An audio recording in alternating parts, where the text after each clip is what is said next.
Hello, everybody. Welcome back to New Comic Book Day Book Club. As always, Alec and I are here to talk about what hot new books we've been reading. Alec, how you doing? Yeah. No, I'm doing well, John. How are you? Hey, we're talking about post-apocalyptic hellscapes. It's perfect time of year for that, right? Yeah, but not what's in the news. No. We are joined for the first time ever by a creator whose book we are breaking down tonight. This is Mr. David Pepose. Hello. Hi. We made the big time. Cool guy shades. Well, thank you guys so much for having me. I really appreciate you taking the time. I'm so excited to listen to you guys break down Scout's Honor. I'm happy to sort of give a little bit of behind the scenes for the process of this book. It's a very different process than any other book I've made before, and I think it's by virtue of this is my first book with Aftershock Comics. It's certainly the biggest platform I've ever worked with. It's very different than the sort of hyper indies like Action Lab Entertainment, where I've done my previous work, or a self-published crowdfunding campaign like the OZ on Kickstarter. So yeah, it was definitely it was a fun learning curve and a fun experience all around, and I'm excited to kind of go behind the scenes and take you behind the curtain a little bit for the process of what went into Scout's Honor. Awesome. Yeah, and I got my Spencer and Locke right here. You mentioned your Action Lab. Yeah, I see in the background there. Look at that. One of the originals. That was my first time reading one of your books, and loved it a ton. And then when I heard this book coming along with your name on it, I was very, very excited. And for those that are here in the chat tonight, I'm going to be giving away a copy of Scout's Honor at the end of the show. So if you missed out, if your LCS didn't have any left because they were all sold out, I got one for somebody in the chat. So stick around for that. Yeah, I got the last copy at my stores. Oh, nice. Well, yeah, tell your local comic shop. Order heavy. Issue 2 is our final order cutoff is on Monday. So tell them add Scout's Honor to my pull list, all 5 issues. It'll really help us out in a big way. I was actually going to ask. So it's a 5-issue mini for sure right now. That's it. Yes. And so I've written this with a distinct beginning, middle, and end. I'm a big believer in that I don't want to overstay my welcome with a series. That said, if the demand is there and Aftershock wants it, I always write with another idea in my back pocket. I did it with Spencer and Locke, and I certainly could do it again with Scout's Honor. But nice. Yeah. No, it's funny you should say that because we were just on our other show over on Comic Core, and I went on a little mini rant about how I feel like someone brought up the idea of a 6-issue mini, how sometimes it takes the writer, it seems like a little bit of time to kind of grow into the story. And I said, there's no excuse for that, because if you're writing something that's 5-6 issues, you should know like the whole story before you really start, right? Yeah, well, it's tough, and I know we were talking about this a little bit before we went live.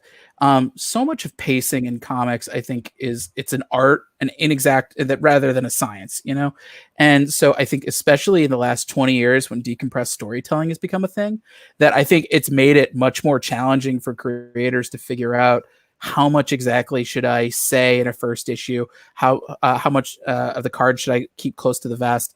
And for me, I always kind of try to write like it's my last book.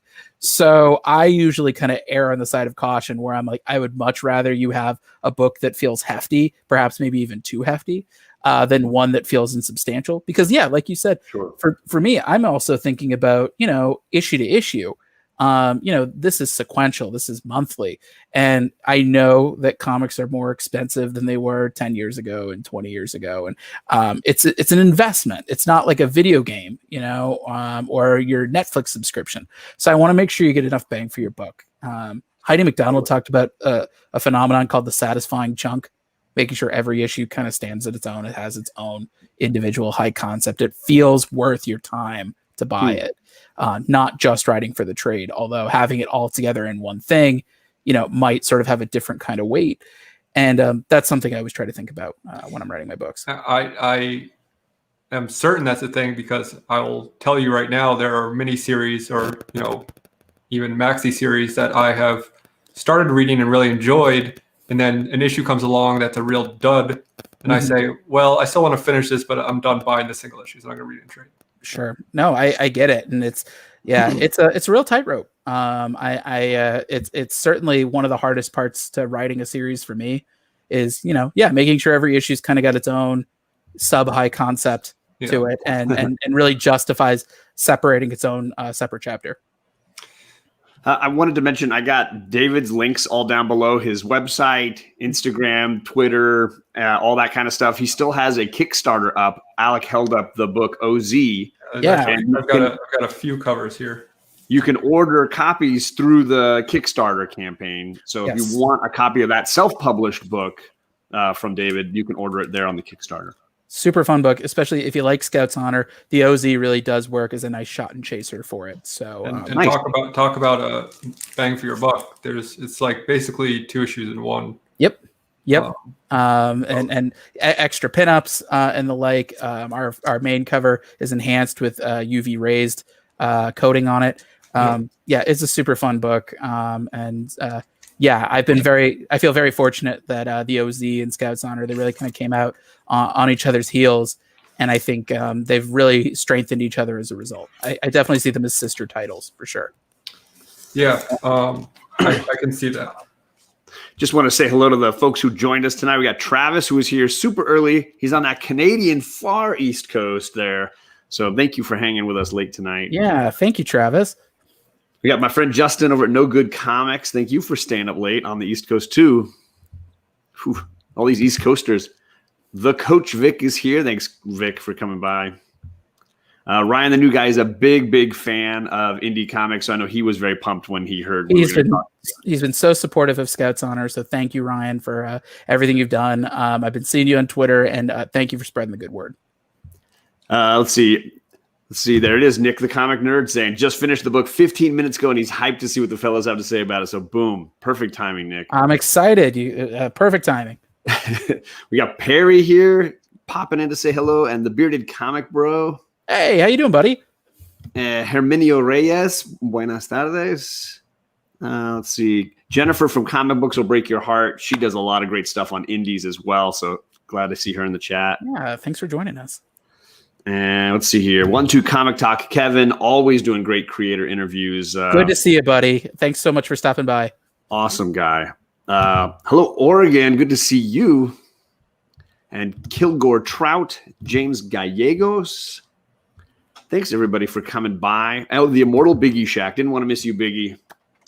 Yeah. So I'm going to do a quick synopsis of the story for those that don't know what the plot is about.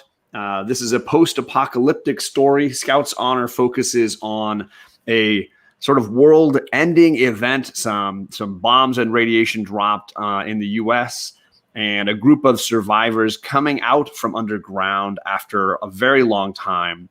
They've been encultured sort of with a new guiding tome.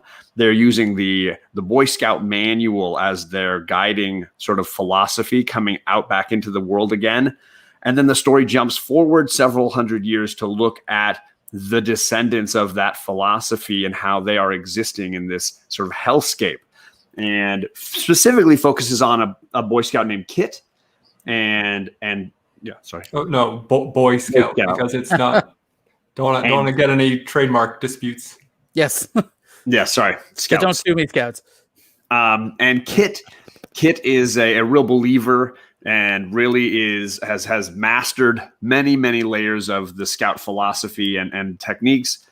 Kit is on a mission when we first meet them, and they're going through helping save some of them from dangerous radioactive boars and just a very dramatic environment in general. Come to find out, Kit is not a boy, but actually a girl pretending to fit into this culture that is boy-centric. She gets sent on another mission to discuss or to find out more about the Highwaymen, who are sort of brigands and thieves in the area, and in doing so stumbles upon some high tech amidst the low tech of the current world that we're living in. And it is revealed at the end some of the things that she's always held true in her life might actually not be so. And that's primarily this first sort of setup issue. Yeah. No, you described it great. I mean, it's funny how much this book has evolved a lot since the initial pitch. you know, I was talking with you guys a little bit before we recorded, but working with Aftershock has been very different than any other company I've worked with before. It's the first time that I've worked with editors. It's really the first time that I've worked with a publisher that's wanted to be hands-on in the development process of this book. There are other publishers, whether it's an Action Lab or an Image, where it's sort of you bring your whole team together, you write your script, you write your outline, you pitch it. It's very binary, thumbs up, thumbs down. Whereas working with Aftershock or a place like Boom, they want to be a little bit more hands-on. And so I had actually pitched Aftershock a number of different ideas, including Scout's Honor. Scout's Honor was really the idea that they immediately gravitated toward. And it took several iterations of sort of developing that story before we got the story that you have in front of your hands. And the Kit being a woman, that came a little later in the process when I was working on the initial outline. And it was because I pitched this in summer of 2019. So it's been a while, even though it looks like a documentary right now. And I had said to myself, summer of 2019, doing an all male book, seems a little tone deaf. It doesn't seem to really track in the marketplace. And then I realized that I could lean into that. The name Boy Scouts is inherently exclusionary. I know that the Boy Scouts have now brought women into their ranks, and that's sort of put them head to head with the Girl Scouts. But I thought the idea of having this sort of hyper masculine culture, what happens when you don't fit that rigid mold? And sort of how do you kind of navigate that? And I realized that could be a really nice theme. I will say that twist was, and I want to hear from Alec, that was the twist that basically locked me into this story. And I was like, okay, now I want to go a layer deeper. So that was one of my favorite twists in overall that you really had built in here. I wanted to shout out Misexplained as well, as a big fan of yours. And he and I are the ones that interviewed you for Mainframe back in April. Well, good to see you, man. Thank you so much for stopping by, and thanks for the kind words. So I was legitimately surprised by the twist, but also more so surprised that you did something which is not really seen in comics nowadays, which is to put a twist in the middle of the book. Yeah, I feel like I went back to my old Sid Field, book on that one, where there's sort of the way that I try to structure things is, you have a story, you have your inciting event, and you start building to it, and then you've got your midpoint, and the midpoint is sort of where everything you thought you knew was wrong, and this is where the real story begins. This is where the real complications show up. And it's something that I try to do in most of my issues. I try to be as deliberate about it as I can. And so the idea of having a first issue where you're like, oh, hey, there's a twist in the middle. But I'm really glad that you liked that it was in the middle, because it's one of those things that so much of this book was sort of figuring out, I'm working with editors and figuring out the kind of push and pull and the give and take with that. And that was the thing I really stuck to my guns on. I remember at one point there was some talk about having the two twists be kind of back to back at the end. And I was like, I'd really like to keep it in the middle, because it sort of recontextualizes everything we've already seen in this Ranger Scout cult. And I think for me, I'm always trying to think about what will make you empathize with this character, what'll sort of make you feel sad for them. I always use the example. I watch This Is Us every week. I love that show of those sad triplets. And it's because something about them that really, really breaks their heart. Randall being adopted and being the only black son in this otherwise all white family, or Kate, her eating disorder because her father died young and she kind of was always sort of the odd duck, to Kevin, kind of the pretty boy, who he has this deep-seated pit of just not being able to measure up to his father's legacy, and how it's sort of driven him to these very unhealthy choices as a television actor. And so I'm always trying to think what's their flaw, or what's the thing they believe about themselves that they shouldn't? Because I feel like that's something we can all empathize with. I mean, what I liked about it was it gave her, there were several things, but obviously I liked it for the audience. It gave them an insight into her that nobody else really was in on. Yes. That secret that she was keeping was now something she was sharing with us, whether knowingly or unknowingly, right? Yeah. And I really, really thought that was something that connected me to her. Yeah. And made me want to know, okay, then what is driving her to want to keep a secret and engage in this incredibly, I want to get into the cult religion side too, because I know Alec and I've, talked a lot about cult mentality and some of those kind of intense things that we're dealing with in our culture today. Yes. But for me, the twist worked well where it happened. Yeah, I think because it hit at the right moment to give that character another layer that could be peeled back and make us want to know more. Yeah. So much of this book is about secrets, and how they can really isolate and stifle and oppress people. Kit, she sort of has this armor around her, and there's a little bit of emotional sparks that come from every choice that she makes, because she always has her guard up. She always has to make sure she doesn't slip, that her secrets don't come through. And, so much of this book, like I said, it's about toxic masculinity and what happens when you don't fit in that mold, and how do you navigate that. And the contrast that I wanted to have was the Ranger Scouts as a cult have a secret, and it's fairly sinister. Whereas Kit has a secret, and it's tragic. It's who she is. And the tragedy is that she can't be herself in the culture that she desperately wants to excel in. Which it also makes me want to know more about, why does she want to so be a part of something that clearly wouldn't accept her as she is? We'll get into that a little bit in issue 2. We get to see Kit, unlike her friend Des, who's sort of also kind of the emotional backbone of this book. She was not born into the Ranger Scout. She came into it a little young, but I think, there's something to be said about sometimes converts being even more zealous than people who are born into it. And so she sees the Ranger Scouts as a force for hope. She sees it as a force for transformation of the Badlands. And I think that's the thing I really liked about writing her, is all of my previous characters, Spencer and Locke, the OZ, even going to the chapel, they were all characters that have kind of marinated in their trauma for a long time. And so it's about, can they step up to the plate and get past this thing that's holding them down? Kit, despite growing up in the apocalypse, she's actually pretty well adjusted. And it's because she believes in a better world. That's the thing that she really gets with the Ranger Scouts, is she has bought into they will build a better world, and all it takes is people to be willing to fight for it.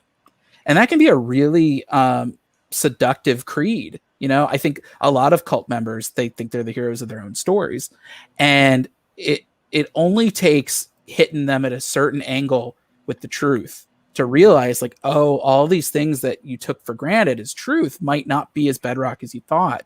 And that can be really disorienting to kind of figure out, all right, how do I recalibrate my moral and ethical and spiritual compass? And that, I think, really speaks to the journey that Kit is going to have to go throughout this series. Well, a concept that I've always found interesting in things like The Road and other post-apocalyptic stories, where there's a child who's grown up in this world. And obviously, due to the timeline of this book, everyone in this world has grown up in the apocalypse. But that doesn't change the fact that so has Kit. So this is what she knows to be true. Yep. And it's funny because so much of this book, I mean, obviously I did not grow up in a post-apocalyptic cult, but you'd be surprised at how much of this book was autobiographical. I grew up in a pretty conservative household in Missouri, both politically and religiously. I'm a practicing Jew. I'm still a practicing Jew, but I feel like my political and spiritual reawakening didn't really happen until I left home. And like Kit, suddenly all these things that I took as gospel, I suddenly learned very quickly might not be what I thought. And I kind of had to recalibrate in a big way. And at the same time, I feel like I've kind of come out the other side better for it. But at the same time, it didn't, it was pretty rough when I was in the middle of it. And the dominoes start to fall, and you start to say, oh, well, if this thing isn't true, or if this thing has been misrepresented, or this thing has been distorted, what else has been distorted? And you sort of pull the thread, and the whole sweater starts to unravel. And Absolutely. then it becomes, all right, well, how do I sort of fill that hole, of belief that has suddenly been shattered? And that really kind of paired together nicely with my partner's story. She was raised Catholic, and she has since left the church because of the Catholic priest scandals.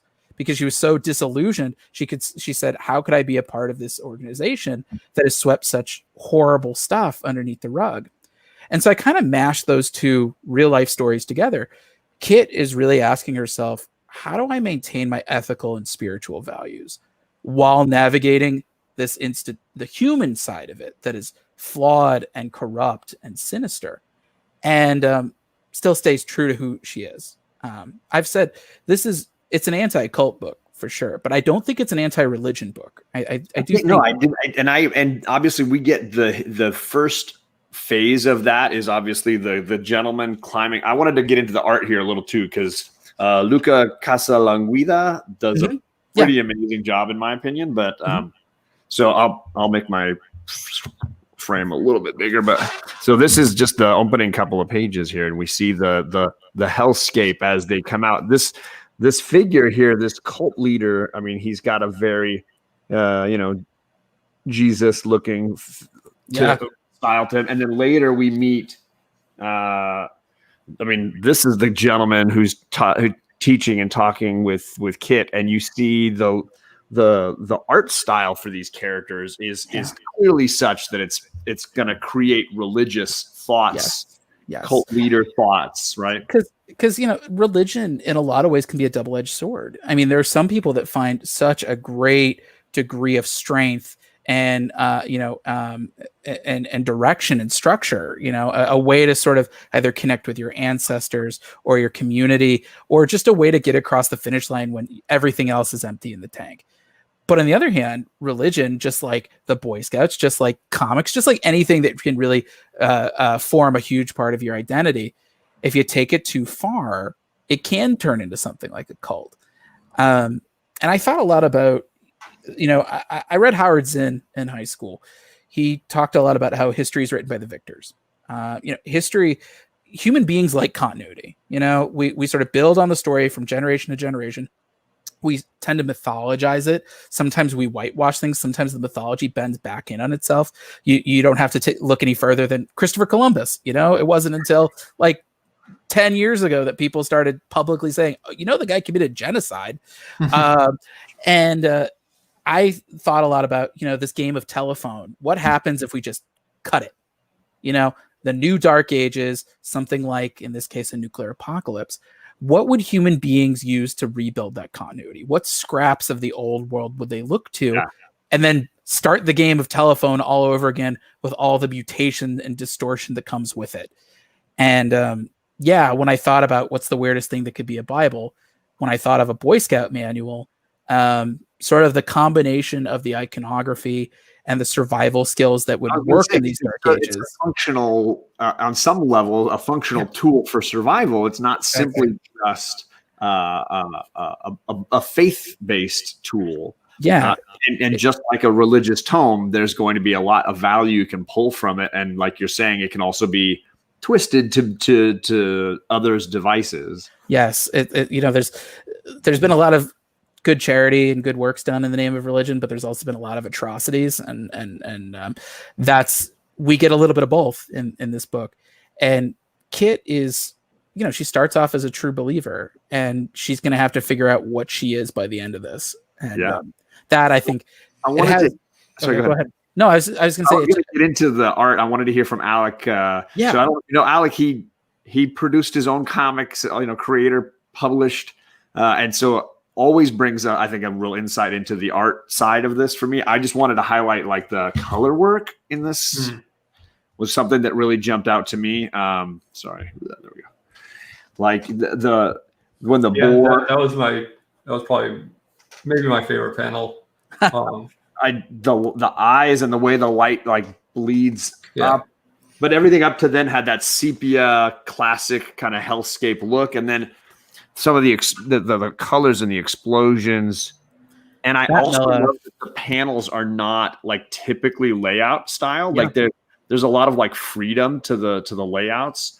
I I feel like when you get into some of the, like this bit when the robot shows up, I really appreciate an artist who is able to break the rules in a way that pushes a story. This was one of my favorite panels when the robot finds him up here under my finger and then sort of pounces on him or her. Sorry. Well, that's I think a really underused thing in comic storytelling is the fact that the medium itself can be used to convey the story. Like without actually even drawing anything.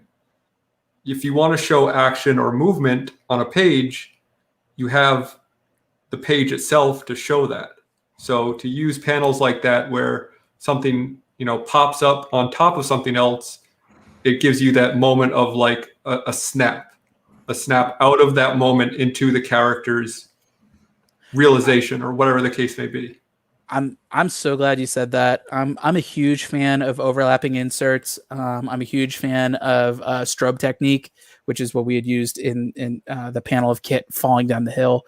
I grew up as a 90s kid, so I was reading Scott McDaniel Nightwing was kind of like, I love the way that he's very kinetic with all of his pages. He uses a lot of strobe. Classic Spider-Man, also Sal Buscema used a lot of strobe effects. And some of it is like utilitarian. Some of it is just, I'm always thinking, how can I maximize the real estate here on this page? Because I tend to write, the really economic writers are writing 3 to 4 panels a page, maybe 5 at most. I'm usually kind of going the 4 to 5, maybe 6 route. And so I'm always thinking like, okay, is there something I can overlap? Is there something that doesn't require all of the space because I don't want my artist to like fly from Italy to kill me? But yeah, I think while it helps me as a writer, I think you're absolutely right that there's a really fun effect on the reading side of things where it's immediately, it sort of knocks you out of the traditional reading flow and you're kind of like, oh, you're caught off guard just as much as Kid is. And so, I feel like Luca did such an incredible job with his layouts. I'm usually very fussy with layouts. And that's sort of my sin as a writer is I will often work very hard with my artists to say, okay, like, what are we going to do for a layout? What works well? We go very in depth with the thumbnails. This was the first time I really didn't. And I think it's because Luca has more experience than anybody I've worked with before. You've seen his work on Lost Soldiers at Image, on James Bond over at Daredevil. And so Luca was able, to really kind of make every page his own. And I think part of that was also, he was working under some pretty rapid deadlines. I was kind of shocked at how fast he would turn in an issue. I mean, he was turning in an issue, I think, every 6 to 7 weeks, which is unheard of for any book that I've ever worked on. Usually my artists take 10 weeks to do an issue. And so the fact that Luca was so self-assured and able to really flesh out this world, which required a lot of design know-how on his part. Oh my gosh. Yeah. And doing so in rapid time. I'm so impressed with his work. And honestly, my only regret is that Luca works digitally, and so I couldn't buy any original art from him because he really is. Issue 1 looks great. Just wait until you see what he's doing in the rest of the series. This is like the slow issue for him. He's done really amazing work. Say hello to some folks who jumped in who said, this book is good because John and Alec actually like a comic. There you go. High praise indeed. We're usually complaining about, the last page is a villain reveal. Here it comes. What was the one that Kachung said? This must be good. Alec is stroking his beard. There you go. Art is amazing, says Travis. Thank you for coming by, man. Of course, in Misexplained, all Pepose books are good. Thank you. That second page, when you see the city scan, that airplane is in there and everybody's coming out of hiding, really, really solid. Yeah, and one thing that, my biggest gripe with comics and storytelling in general is an overuse of exposition. Sure. And the fact that you were able to convey what this world was or what had happened in 2-3 pages of just, hey, these characters are coming out of a bunker, we get it. Like, you don't have to have this page of these two people talking about like, oh, well, 200 years ago when our forefathers, it's like, okay. You remember the other day when I told you? Yeah, no one would say that to each other. So the fact that you were able to condense that into something visual that we could identify with and like honestly draw you into the book really dramatically, thank you, was one of the big successes for me.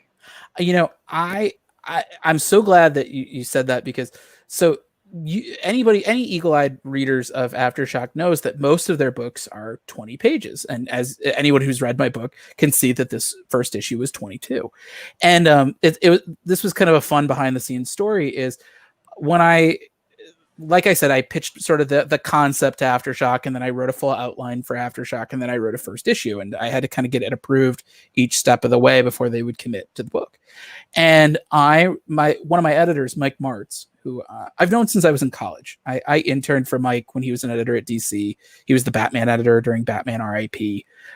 So I worked with Mike. I've known him for years. And Mike told me after he read the first issue and after we got it greenlit and signed with Aftershock, he goes, listen, I'll make you a deal.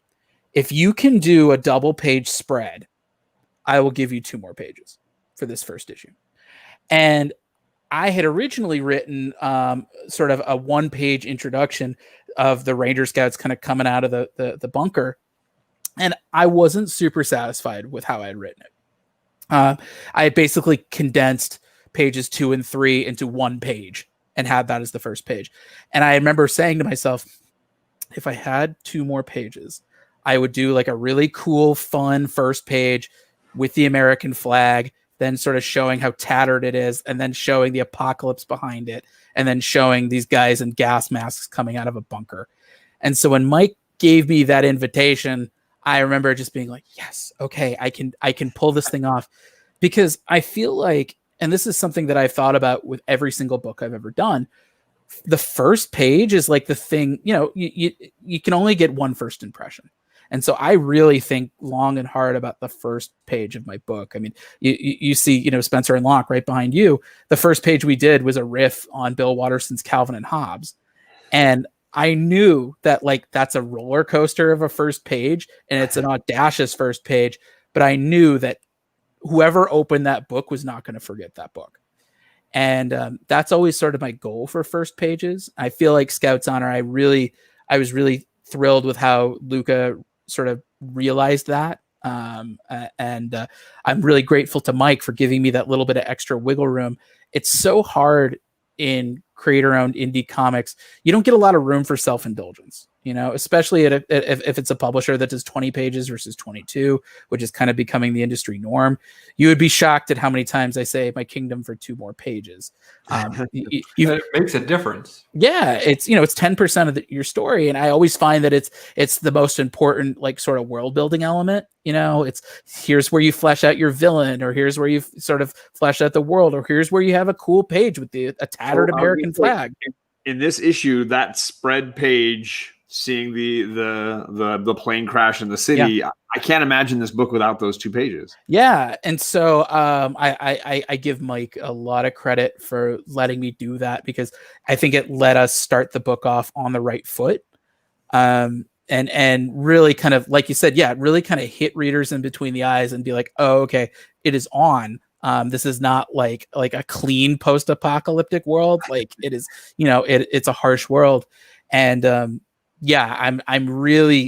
thanking my lucky stars I was able to fit that in, especially because like I don't think it's a spoiler to say like the rest of our issues are 20 pages each, and so being able to sort of have that little bit of extra runway to really kind of knock readers on their asses, right. That I think it's the good first impression you need to keep people hooked for the rest of the series. I'll also say it was personally, as much as I enjoyed those first couple of pages, it was also a relief for me when it jumped ahead, because like it, for me, like an established world is, I don't want to say more interesting, but like we've done so many things like Walking Dead and all these things where you are in, like you follow the characters through an apocalypse. Yeah. Where it's like, okay, that's been done. Whereas this, you kind of have free reign to create whatever you want almost. Yeah. Because it is a completely fictional society. It's like a post-apocalyptic world. Right. And you also get the chance to then utilize the whole function of the story, which is the Scout Manual. Yeah. And the Scout Manual only has legs as a device if it has had a longevity behind it. Yes. If the device is only like, oh, we've been using it for the last couple of years, it's been really useful, then it doesn't have the intensity for the characters that it Absolutely. has. Sure. And the idea of reading the story about the building of the cult around the Scouts Manual might have been interesting as well, but that's a very different book than what we have. But you could also lead that through 5 issues as well. Sure, absolutely. Right. That actually was exactly the reason why I wound up going with sort of this post-apocalyptic future world, is because exactly the same thing that you were saying. When I was developing this, an early idea I had was, maybe it was like a plane crash, and maybe it's a little more like Lord of the Flies. And I was just thinking, no, you need time to build a cult, and it's so much more interesting to have it be built and have it be an established force and have to just kind of weave your way through it.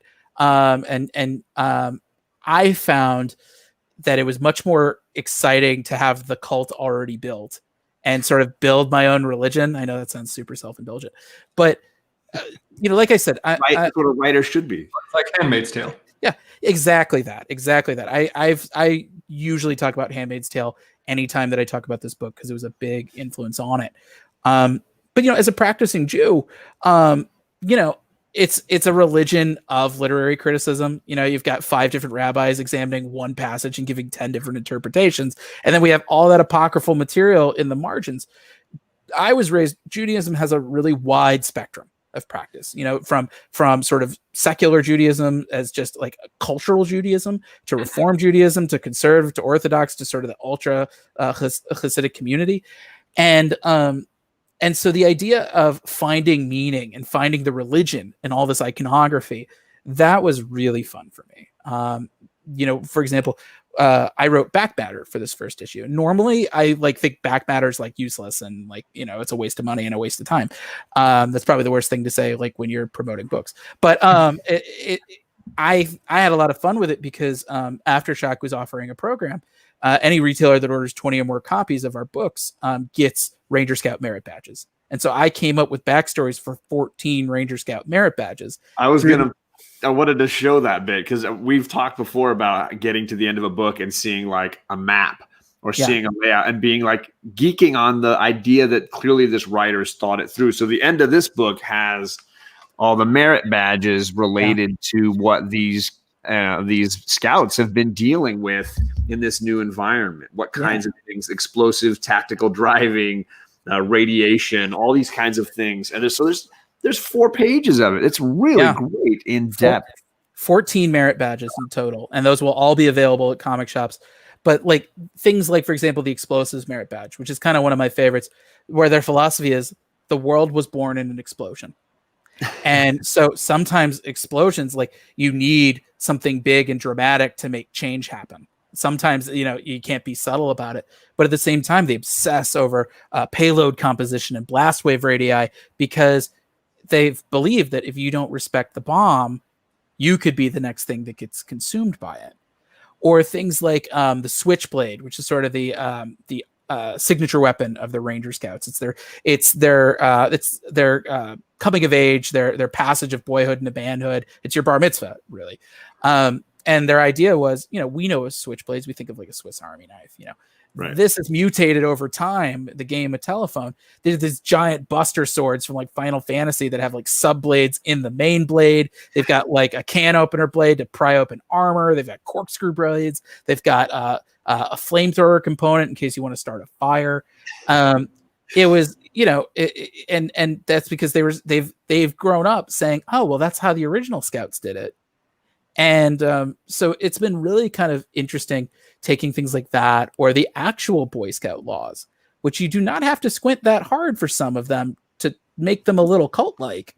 Things like you shall obey your Scoutmaster without question. That's a real Scout law. And being able to take Boy Scout for a long time. Yeah, taking things like that, or a scout always shows mercy. Well, what does that mean in a post-apocalyptic world? That might just mean giving you a quick death. Right. Yeah, I like that subtext to that, where it was like, scout always shows mercy. I'm like, oh, so Kit's not going to kill this guy, and then it continues by saying, you will bring your kill them enemies quickly. That I will say that was a little shout out to some old school Judaism there, because they talk about keeping kosher, and so much of what they talk about is if you have to kill an animal, you got to do it in like as painless of a way as possible. They have like actual rules about like what kind of knife you can use and how do you kill the animal, and you do it in a way that they don't feel it and they just kind of bleed out and fall asleep and die.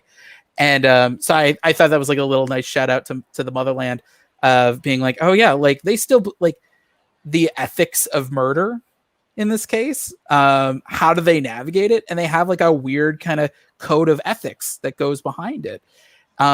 And so it's been really fun kind of fleshing out this world through the tenets of the Ranger Scout culture, and sort of seeing how the Ranger Scouts as an entity have interacted with the Colorado Badlands, but also how the Colorado Badlands themselves have kind of shaped the Ranger Scouts in turn. And so it's been a fun symbiosis of sort of the inside world and the outside world, and being able to bounce between them has certainly, anytime that I've been kind of caught in a ditch writing this book, I usually say, okay, I guess that means it's time to go outside. And that's really helped me out in a big way.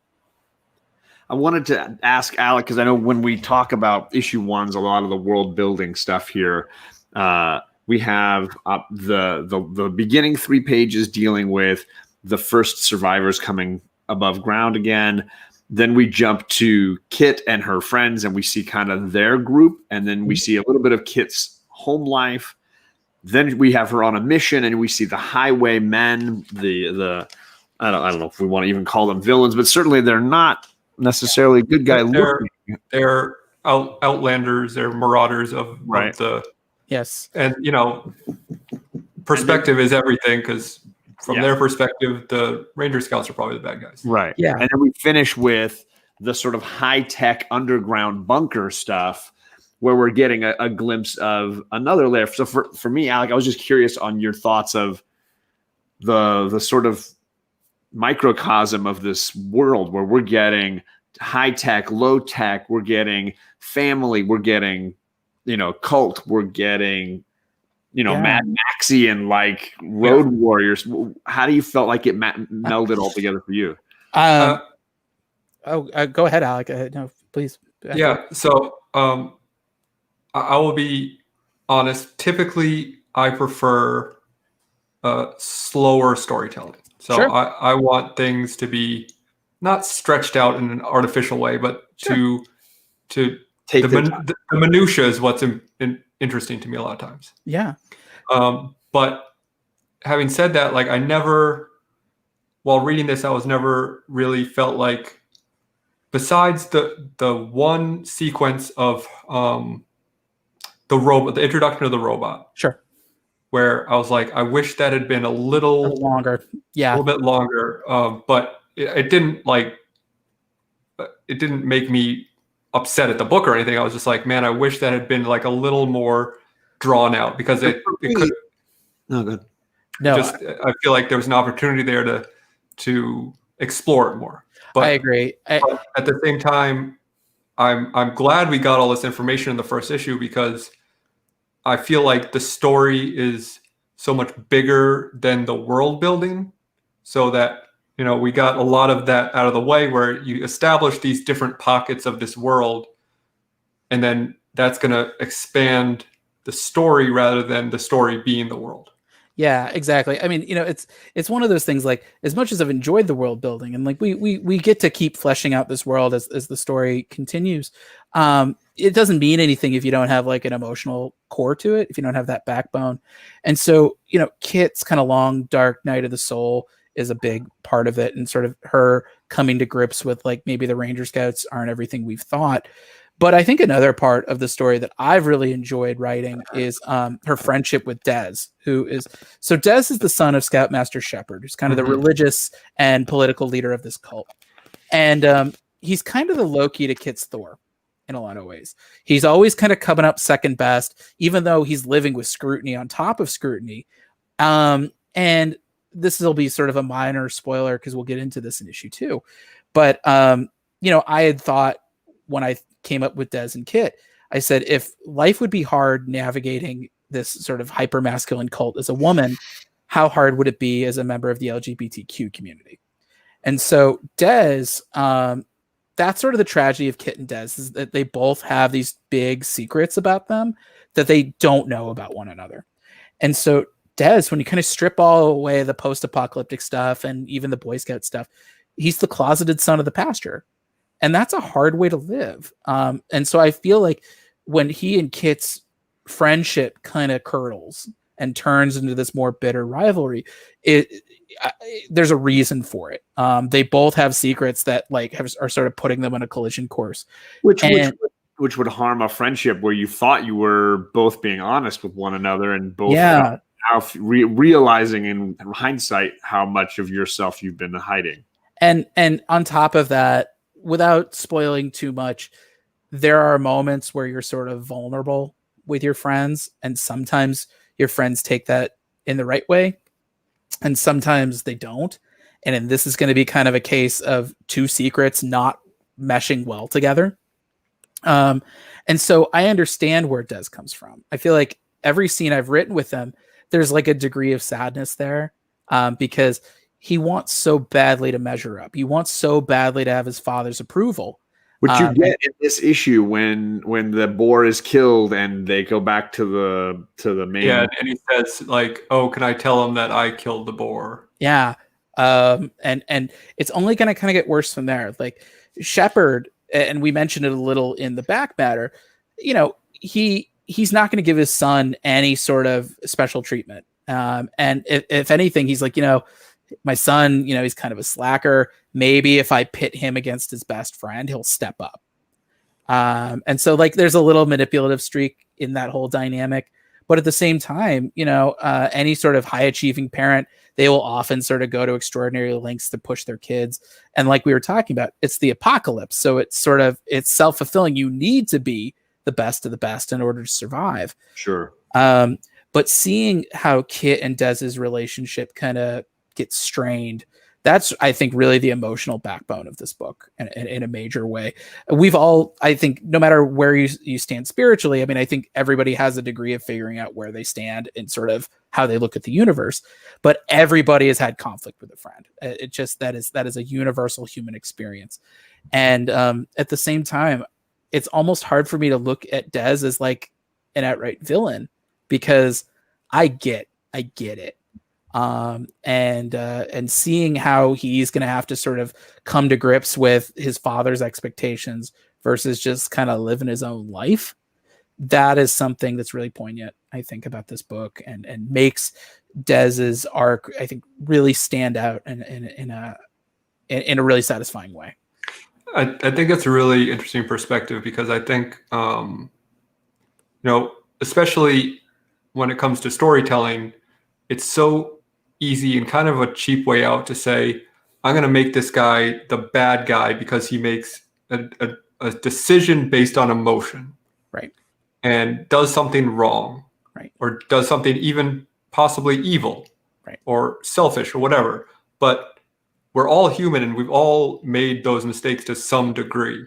Sure. And again, when you're looking at things as a matter of perspective, he is dealing with his own stresses, and he's dealing with his own self conscious issues, and to just paint him as a bad guy is such an easy brushstroke to make. Right. Well, I think when David said Loki, Thor, it clicked for me as like, my daughter's Loki's their favorite character in all the Avengers movies. They don't see him as a villain. They see him as a misunderstood just character. And I think that humanizes his journey to not just simply put him in the black hat. Exactly. He's got some issues 2 and 3. He's got some, I mean, really every issue he's got some pretty fun development. Issue 4, he's not in quite as much, but he's still there. But yeah, issues 2 and 3 and 5, he's got some really. I was really pleased with that sort of character development, because I feel like in certain ways, Kit is kind of the big picture, storyline. Like, yes, she has her own challenges and hurdles and has to kind of get over her own doubt. But I think her trajectory, starting with the second issue, is pretty well established.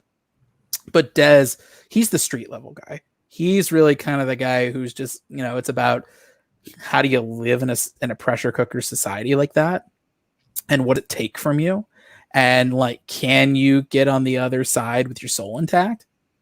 I've just been, I had initially thought of The Prestige when I was sort of writing those characters.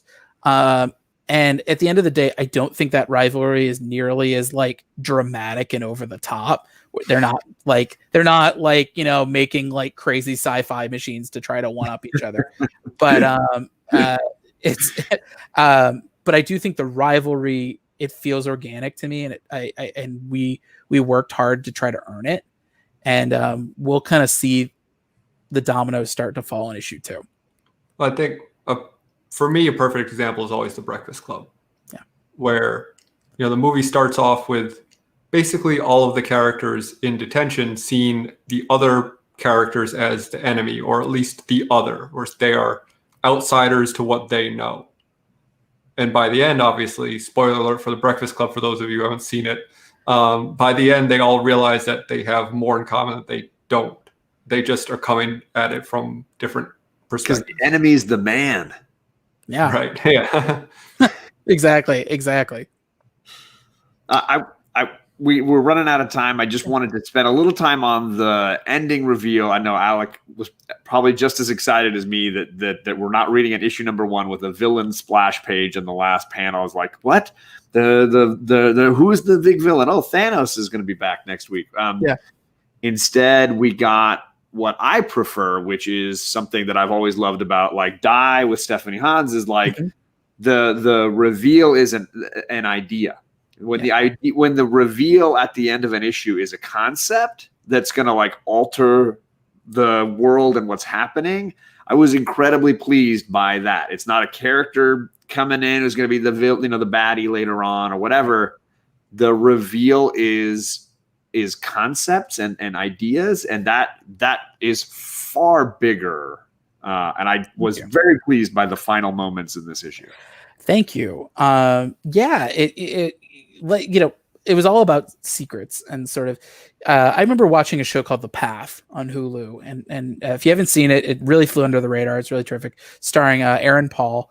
And it's basically about a Scientology style cult and what happens to Aaron Paul's character when he gets disillusioned with the cult and he tries to leave, and what happens to him and his family, and also sort of the number 2 guy at the cult who's kind of running things behind the scenes while their L. Ron Hubbard figure is like lying in a bed dying in South America.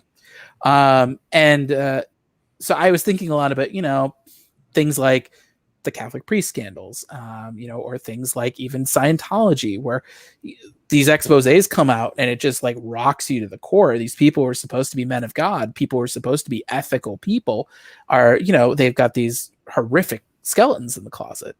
And the idea of sort of losing your religion was, I think, a really important part of this book. And so having Kit be a true believer who just gets her whole worldview knocked off its axis, that was more interesting to me.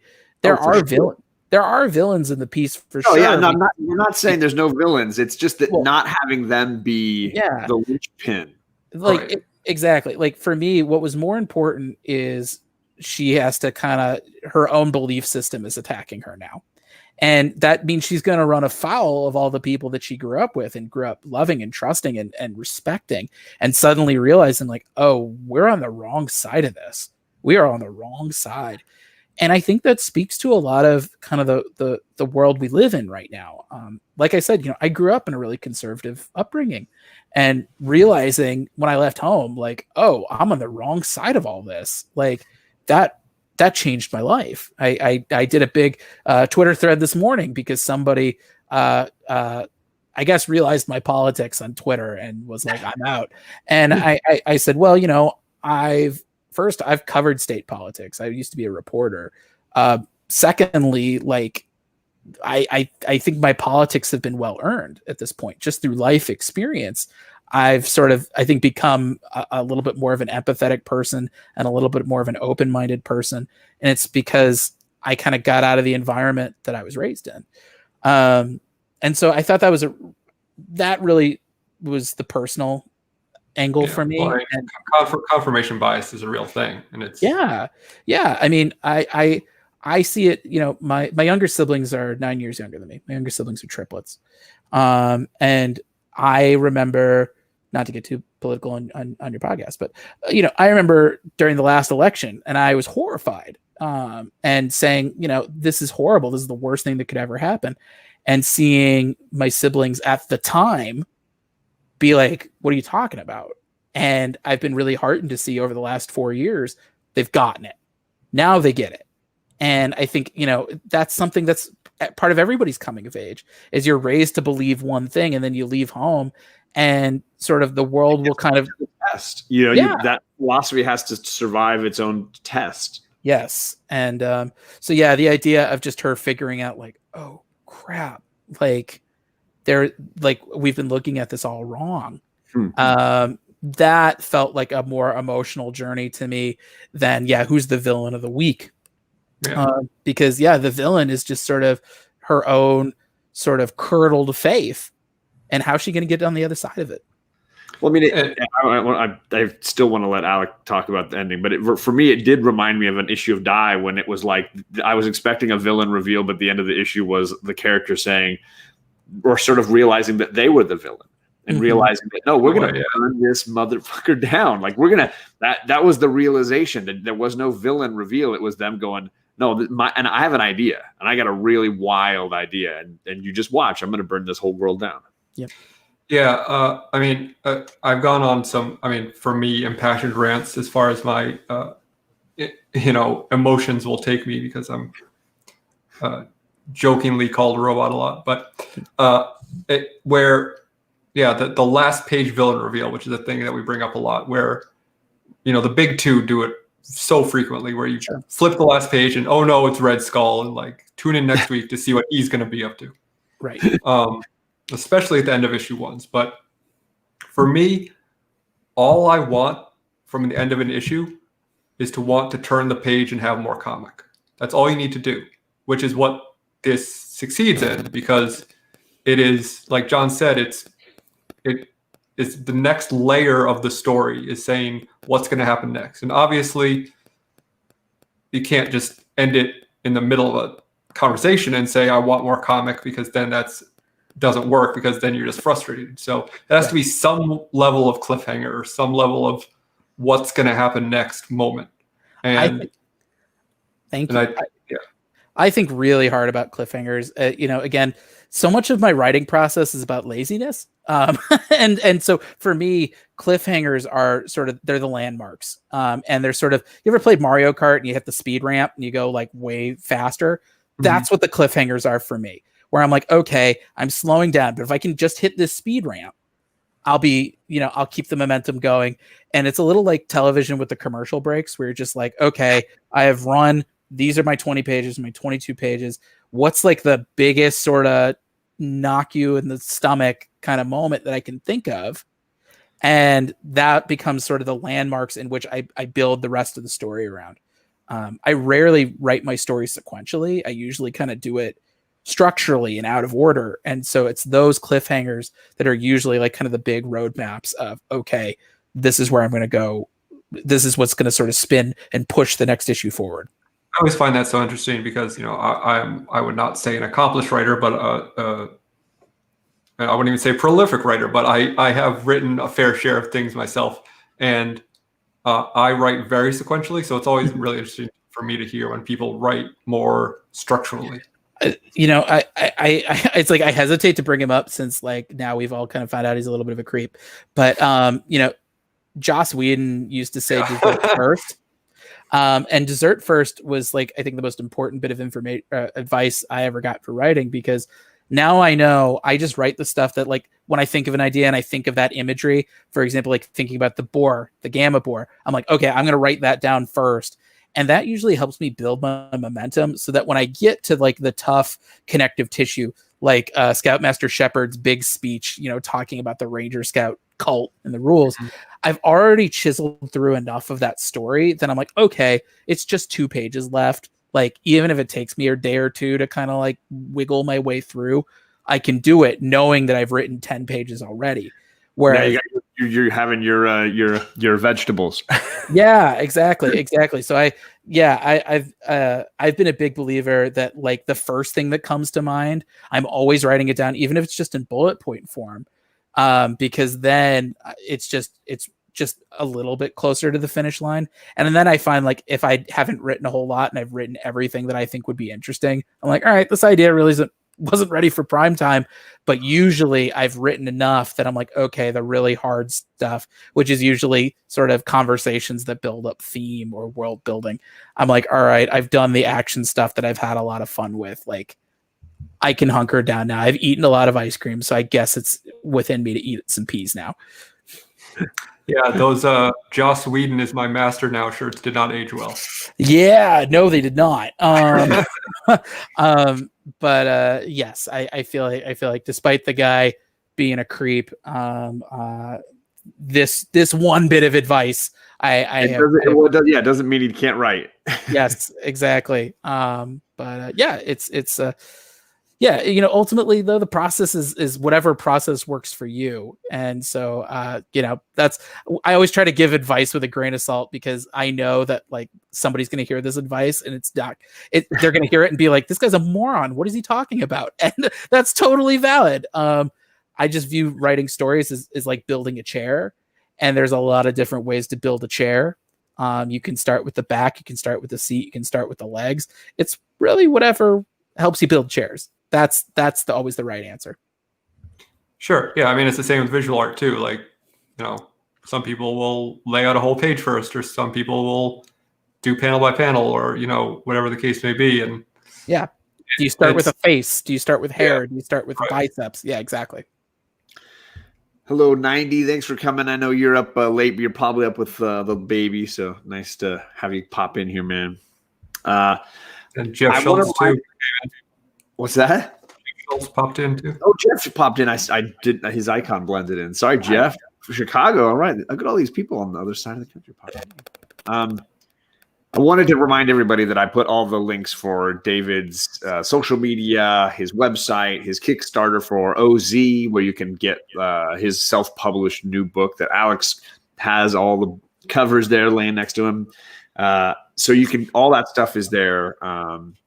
I'm going to give away now a copy of Scout's Honor to the chat. I'm just going to be asking a simple question, a little trivia for the chat. We talked about it a few times this evening, and I will get I have the banner for it. My question is, which of David's comics was the first one that I ever read? What was the first David Pepose comic that I read? So if you can raffle it, remember the name of the comic and type it in the chat, then you will be the one that wins a copy of Scout's Honor. So hopefully somebody who hasn't gotten one, I wasn't able to find one. Ooh, there he is. Bearded. Look at that, bro. Look at that. Just swooping right in. Boom. Hammer drop. So I got you, Greg. So if you need a copy of this book, I got you. I got you covered. Ooh, look, everybody else knows what's up. It's right there. It's right there. It's that one. Just a huge thank you to you, David, for coming by and doing this, man. Thank you guys so much for having me. Thank you both for liking the book. I know it's a high bar, so thank you for that, and for indulging me in talking all about behind the scenes, especially with the pandemic going on. I love doing these podcasts. It's sort of a break between writing and raising a puppy. So I love doing this stuff, and especially talking with people who are so insightful about the process. So thank you guys so much for having me. I really appreciate it. And we usually end by saying if we're going to pick up issue 2. I mean, it's pretty much just straight up yes to me. I'm definitely picking up issue 2. Alec? Yeah, I mean, I buy so few books nowadays, for sure. It's got a space in my pull box. And anybody who's interested in Scouts Honor, you can pick up the first issue at your local comic shop. Our final order cutoff for issue 2 is this Monday. So tell your local comic shop if you want to add Scouts Honor to your pull list, or if you just want to get issue 2, the code is DEC for December 2011-33. And you can pre-order issues 2 and 3 now. And I believe that issue 4 will be up in previews probably the next 2 weeks. So. Nice. Some people saying, I know you don't know me, but your book is amazing. Your book rocks. Thank you so much. I really appreciate it. Thank you so much for reading. And if you guys haven't read my other work, Spencer and Locke, Going to the Chapel, the OZ, you can go to our backer kit page, the ozcomic.backerkit.com. You can order any of my books on our backer kit store, except for Scouts Honor. I haven't put that on the thing yet. Buy books. I'll be shipping them straight from my apartment. You can just get caught up on the whole collection. And David's got a website, David Pepose. Oh, sorry. Oh yeah, you got your Winged Monkey squadrons. Hard to see, Mike. Oh, there he is. There he is. Yeah. I was going to say, and you can order that pin as well through the Backer Kit store. Or you can visit my website, davidpepose.com. I think we're debugging the store right now. But so if you go to the OZ's Backer Kit store, you can buy everything there. But you can follow me on Twitter and Instagram, Pepose D, David Pepose Comic. A newsletter that you send out that I'm a big fan of as well. Yeah, Pep Talks, which you can subscribe to today at bit.ly/pepnews. I send that out every 3 weeks. I think I have another one coming soon. Subscribe and I'll show you all the behind the scenes stuff for what I've got coming down the pike. Awesome. Alec, you got anything coming up that you want to let folks know about? We got D&D this Sunday where we're finally out of the Amber Temple and we're marching towards Ravenloft for the finale-ish. And we killed Big Will last time, and thankfully he's dead. Well, you didn't kill Big Will. You killed Mikenta Kukli or whatever his name is. His character. It's always going to be Big Will. Big Will, the human being, is very much alive. Ooh, Jeff Schultz says he's giving his copy of Scouts Honor to his brother-in-law, who's a Scout Master. So there you go. Thank you, Jeff. I really appreciate it. Spreading the word, that's the best thing for a book. Adding it to your pull list is another great thing.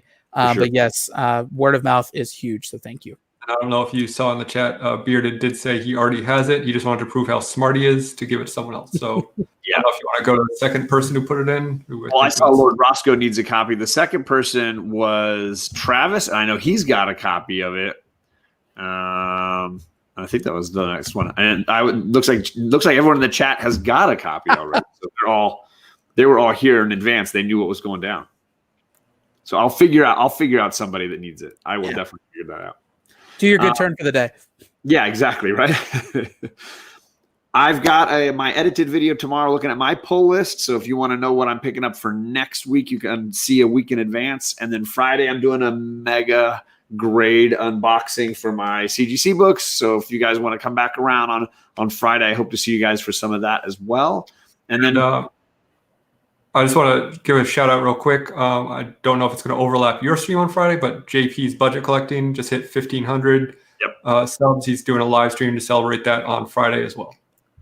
So I'm going from my unboxing into his show. So that they should go back to back if we time it right. And then Saturday night, I'm hanging out with the Bearded Comic Bro because we got our movies show on Saturday night. We're talking musicals. I know that some people in this community, not huge musical fans. The Bearded Comic Bro and I are big fans, and we're going to count down some of our favorites. So thanks again, David, for coming by and being our first ever creator who's went through this gauntlet with us. So my pleasure. Thanks for having me, guys. I appreciate it. All right, everybody, have a great night, and we'll see you back next week for another book club. Bye.